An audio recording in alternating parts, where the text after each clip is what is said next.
Hey, True Believers England team here with another 3 new comic book reviews. We've got Ultimate Spider-Man #1, Batman Gargoyles #2, and an independent comic called Tales of Suspense, Les Muerte 13 Dreamweaver. I don't know what it is. We'll find out. Kick back, relax, and let's get this party started. I know you're gonna dig this. Next up, Raphael Grandpa's Batman Gargoyles. This is issue #2. The first issue I thought was okay. This one, for some reason, right out the gate decides, you know what, from here on in, we're definitely going to go steering into this whole Mobius aesthetic. We're going to try to make all the art look like Mobius, and with varied success. Sometimes it's awesome. Sometimes it's a little bit grainy, you know. That just happens with Mobius as well as his copycats.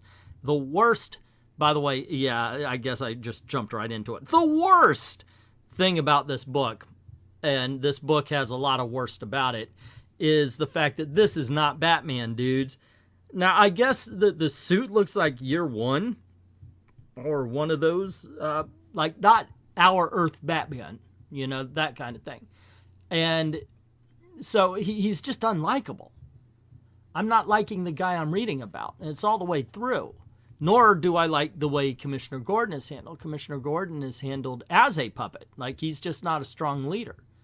Batman's not a strong character. It makes me wonder, okay, are we looking at the Year One version or not?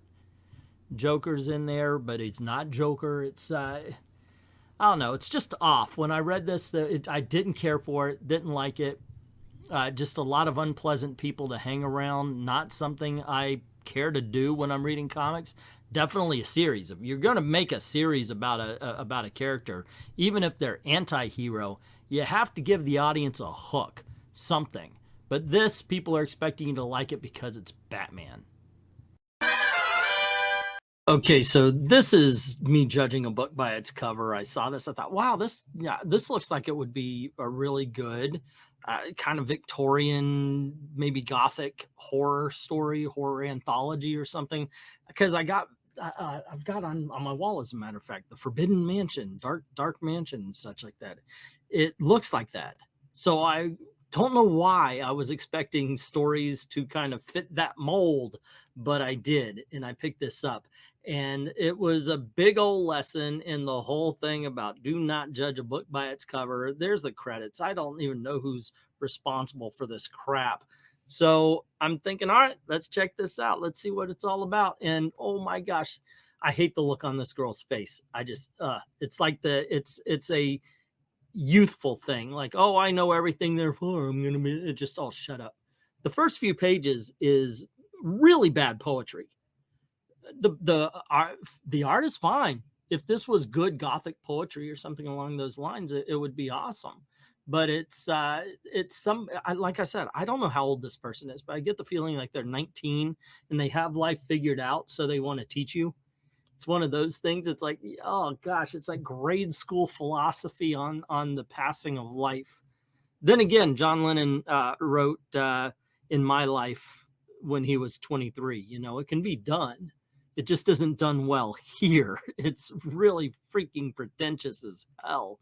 And that's it. I mean, if you're going to be pontificating about about all of life when you're, once again, I'm assuming they're young, you actually have to know what you're talking about. You have to dig down, maybe find out what other people are thinking as well before you put pen to paper. I was expecting some sort of narrative. It never came. In between the poetry you see right here, there's just a bunch of painted pictures. It's like, okay, I guess it was only 5 pages of actual story, but no, I was wrong. See, at the end, I guess they actually get to it, and you have this thing where a whole bunch of people are performing a ritual to do something. It's never quite really explained what they're trying to do, and they end up getting a couple of people watching involved. This is horrible, horrible writing. Some of the art in the painted pictures are okay, but overall, this is a huge freaking miss. To hear people talk about the Ultimate Spider #1 is to hear the second coming of Jesus in comic book form. a lot of people are saying this book is awesome. Jonathan Hickman hits it out of the park. It's wonderful. Best spider comic book of all time, blah, blah, blah. Actually, I've never heard that one. But people are really raving for this, and I have a big suspicion on why. Because everything that's come before it has been crap. And it's not bad. I love the scene right here with the family in the morning time. It's the best part, by the way, this opening. And I thought, oh, okay, that's cool. They're playing on the family dynamics. A lot of people want to see Peter and Mary Jane together. Here you go. You got it. You got it, ladies and gentlemen. And then it goes on, and it talks about the rest of the day, and you see more people involved, the supporting characters. This is really a world-building comic book. It is. It lets you know who they are, what their motivations are, and where they're going to go. But the thing is, it's also kind of, well, flatlined, dull. Seriously, if you're not 100% into everything, then you're not going to quite be into this. So this apparently is one of the timelines where you had the, what was his name, the creator or something like that from the new Secret Wars. He wipes out superpowers all over the place. Iron Man shows up, and apparently he's becoming Kang, but he's like, hey, I've got this thing that's going to restore your superpowers. That's at the end. Before that, you get a lot of dialogue. And if you're not set up, if you're not ready to go, you may be like, I don't know. I don't know about this one. I say it's good. I like the world building. I'm willing to see what comes after, but damn, you could put some stuff in your book now as well. Maybe a punch or two. I don't know. But it really does seem like this is one of those cases where it's building up, and while nothing's happening now, just wait, because it will happen later. And for a little bonus review. Lantern #2. Now, over at I Love Comics, we did a bad comic beatdown on this Alive one where we just read through it and tear it apart because it is horrible. This entire series so far has not disappointed if you are looking for a bad comic to beat down. The dialogue is bad. The setup is bad. The entire thing ultimately is the original Green Lantern's origin, Alan Scott's origin, to being Green Lantern. And they said, you know what we're going to do to modernize this, to bring it up to date to, and I would have to assume, make it better, because why else would you do it unless you can add something? And what they decide to add here is sex. Gay sex, of course. But either way, even if they didn't and were not trying to make this entire book, this entire story about his sexuality, even if it was heterosexuality, why does his origin need to have a sex scene in it? Why is that the central focus? This is a horrible story, not just because of that, but because of the fact that there's no character to Alan Scott anymore beyond whom his sexual preferences point him towards. That's it. They took away the heroics. They took away everything except for his sexuality. They don't do anything with him. It's just like, hey, here we go. So what's this new Green Lantern story about? He's gay. And nothing else. Well, we are going to tell his origin, but we're going to make it different. How? He's gay. I mean, come on, man. It's one of the most long-lasting characters in all of comic book history. Do something with him. Okay, if you're going to change his sexuality, even though he'd been a father with 2 kids, with a wife, and he's been established, fine. Just do something beyond his sexual preferences. All right, kids, as always, at the end of the video, I like to line them up, which one was best, which one was worse. I don't think it's going to be hard to figure out which one was the best comic book, considering there's only one real positive review on this.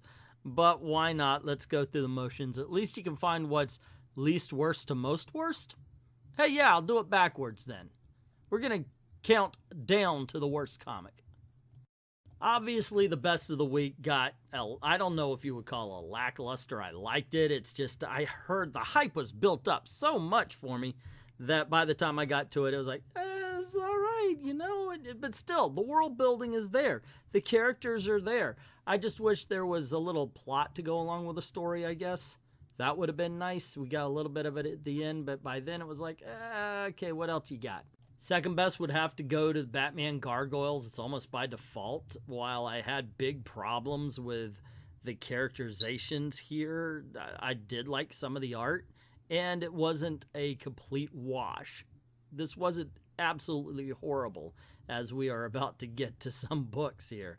Overall, I think some people are going to like this, but for me, this just did not make the cut.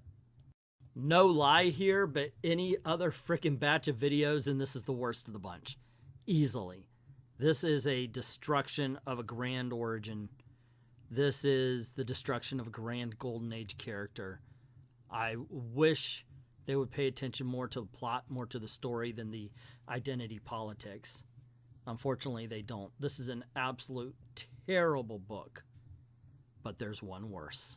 While they say you shouldn't judge a book by its cover, holy crap, can you get fooled by one? This looked interesting. It wasn't.